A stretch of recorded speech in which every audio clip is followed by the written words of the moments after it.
জয় রাম, জয় গুরু। নমস্কার। গল্প কথায় রাম ঠাকুর চ্যানেলে সব বন্ধুদের স্বাগতম। বন্ধুরা,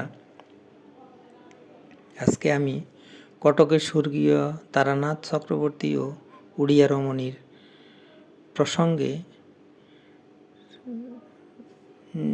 প্রথম পর্বে বলেছিলাম, আজকে দ্বিতীয় পর্ব। আপনারা মন দিয়ে একটু শুনবেন প্লিজ। প্রথম পর্বের পর একদিন কুয়ো থেকে জল তুলে কলসি ভরতে গিয়েছিলেন তারানাথবাবু। ফিরে এসে দেখেন সদ্যস্নাতা এক মধ্যবয়সী উড়িয়া রমণী পট্ট বস্ত্র পরিহিতা ঠাকুরের সামনে দাঁড়িয়ে আছেন।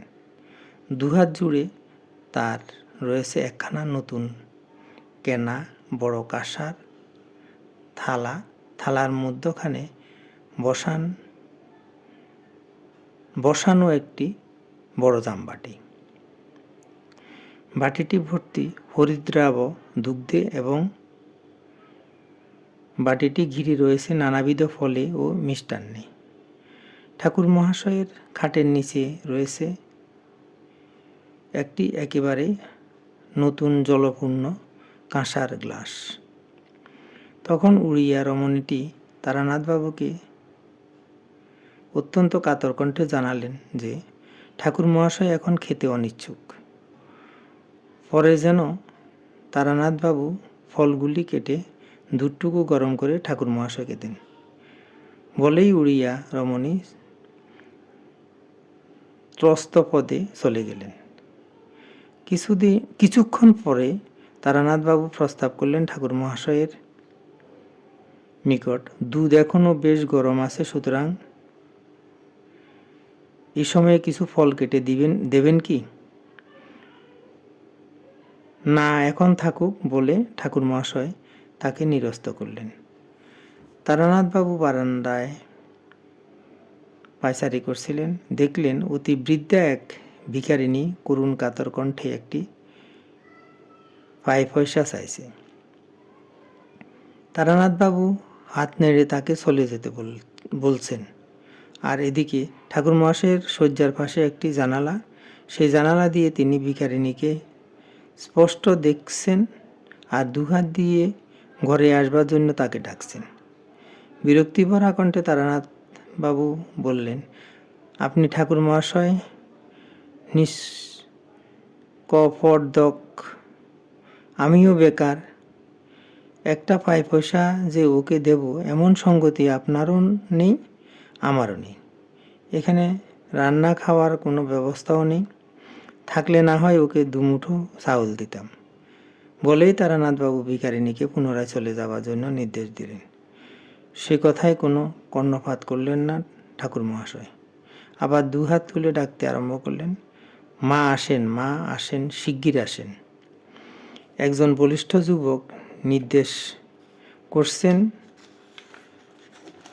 চলে যাবার জন্য, আর একজন বৃদ্ধ আকুল আহ্বান জানাচ্ছেন আসবার জন্য।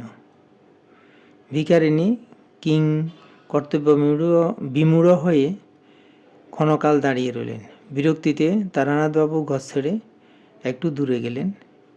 সেখান থেকে তিনি শুনছেন ঠাকুর মহাশয়ের কণ্ঠস্বর, আইলেন না মা, তাড়াতাড়ি আসেন, তাড়াতাড়ি। বন্ধুরা, দ্বিতীয় পর্বের আজকে এখানেই শেষ করলাম।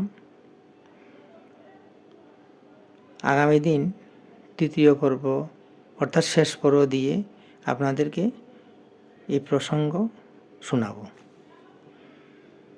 বন্ধুরা, এখন আমি শ্রী ঠাকুরের বেদবাণী থেকে দু একটি বাণী পাঠ করে আপনাদের শোনাচ্ছি। ঠাকুর বলেছেন, সকল ব্যাগই ধৈর্য দ্বারা সম্বরণ করিতে হয়, রাগ দেশ হিংসায় কেবল বন্ধনই বাড়ে। ঠাকুর আবার বলেছেন, সংসার তরণ করিতে একমাত্র ভক্তি শ্রদ্ধাই পরম সেতু, জগতে একমাত্র ধর্মই সত্য, অসারাত্মীয়তা পথের পরিচয় মাত্র জানিবে। ঠাকুর আরও বলেছেন, অদৃষ্ট চক্রে যাহার যাহা ঘটিবে তাহার ভোগ এড়াইতে পারে না, তথাপি শরীরের স্বাস্থ্যজন্য সতর্ক থাকিতে চেষ্টা করিতে হয়। বেদবাণী 1। বন্ধুরা, আজ এ পর্যন্তই। আগামী দিন আবার শ্রী শ্রী ঠাকুর সম্পর্কে গল্প বাণী নিয়ে আপনাদের সাথে থাকব। বন্ধুরা, চ্যানেলটি যদি আপনাদের ভালো লেগে থাকে তাহলে সাবস্ক্রাইব করে চ্যানেলটির পাশে থাকবেন, আর নতুন বন্ধু হলে সাবস্ক্রাইব করতে ভুলবেন না প্লিজ। বেশি বেশি করে লাইক, শেয়ার, কমেন্ট করবেন।